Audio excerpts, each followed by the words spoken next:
This interview is part of the History Heard project. The content of this interview may be used for historical research. However, no part of the video itself may be reproduced without the express written permission of an authorized representative of History Heard or Matt Zolbe. Today is July 10th at 10 a.m. This is an interview with Matt Zolbe in New York City. He was born on September 2nd, 1959 in New Jersey. This interview is done at the Waldorf-Astoria Hotel on Park Avenue. And for instance, when you have big events like that, it seems like everything just goes flawlessly and seamlessly, but I'm sure that that's not always true. But is it? Or is it? Well, of course, there are problems. How you respond to problems is what makes you world class, I think. Mm-hmm. If you run into a problem, either you need a system to address the problem, or you already had a system and it wasn't there. I hate to stick on the diplomatic, but elevators during UNGA. I'll have 20 to 24 heads of state staying in the hotel. And these are people for whom they are the sun around whom others orbit. That's their lives. Yes, in Western democracies, we change our leaders every 4 or 8 years, but that's not the case in a lot of the world. Right. A lot of these people who are running their countries have been in positions of power such as that for many years. We usually have the top. The China, Russia, UK, and US usually stay here. And so when you see bilateral and trilateral summits, they sit in 2 chairs with a little table around them. They don't do conference styles. When you see the premier of one country and the president of another country, that's called a bilateral summit. So when they're moving around the hotel, they're used to having their own elevator. They haven't waited on an elevator, and they couldn't tell you.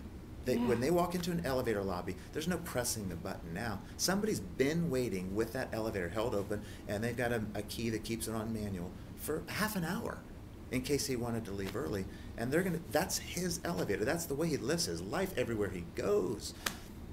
That can't happen at the Waldorf. I can't be giving everybody their own elevator. The president of the U.S. does get his own elevator, but I can't do that for everybody.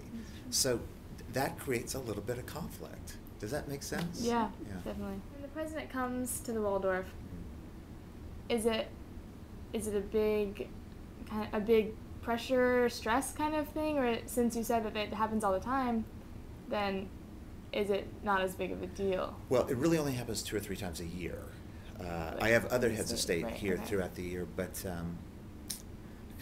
I don't know how to describe it. It depends what the scenario is. For the UNGA,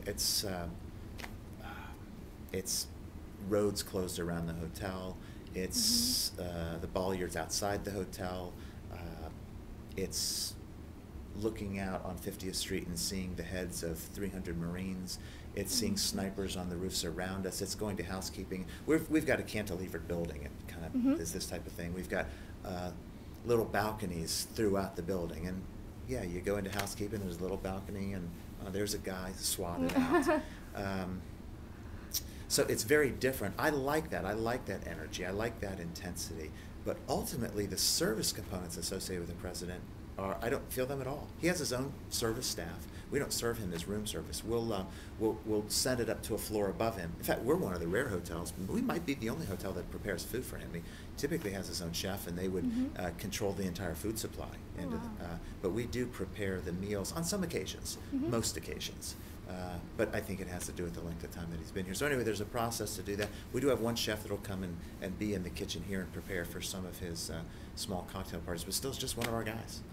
Otherwise, he's really cocooned with his own team. We have an opportunity to meet him, and some people fortunate enough are able to get there. We have photo ops, so we'll have a certain number of photo ops, and then you get a picture sent to you from the White House.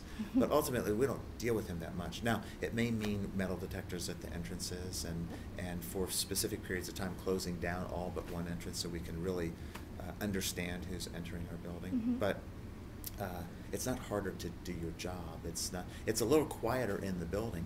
One of the neat things about this hotel is every time you go down to that Park Avenue lobby or the main lobby, it feels like Manhattan in a positive way. It's the hustle and bustle that you associate. And when the president's in, it comes down several notches. There just isn't the traffic through the hotel that you usually get. And this is on a completely different note.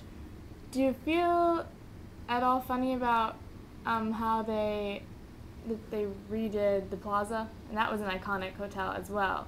and they put the condos in and put the new shopping area in, and this being such an old hotel, does it feel weird? Well, it is a Grand Dame Hotel of New York.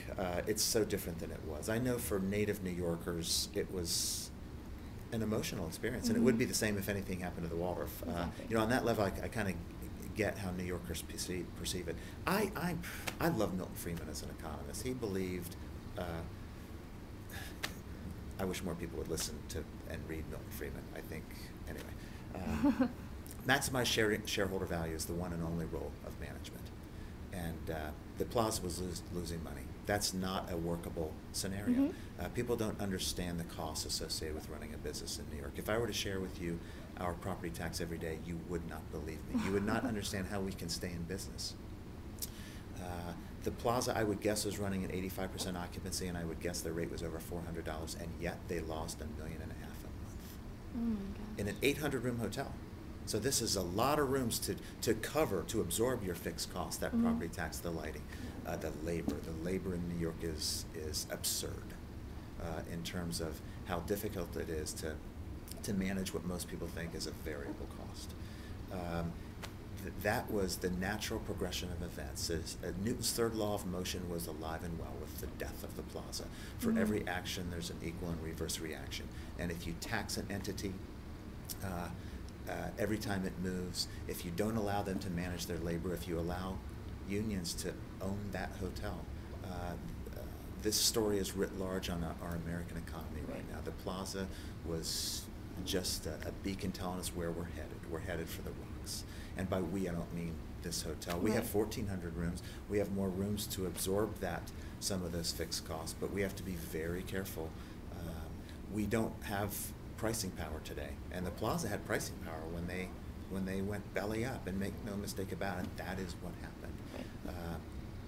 If the building was going to stay there as a landmark, it had to change, and so condo was the way to go there. Nobody could make that hotel flow any profit with any real margin in the business model that it had. So I don't know. On the one hand, emotionally, am I sorry it's gone? I'm sorry it's gone a little bit as a competitor. They used to be in that luxury space, and they provided a foundation for my rate. I'm a big box hotel. I need to compete now against commercial products, and their rate positioning is much lower than mine. And so when that large customer goes and is getting rates, now I'm making them look like a value. My rate position is so much higher, but there was a reference point when the Plaza was open.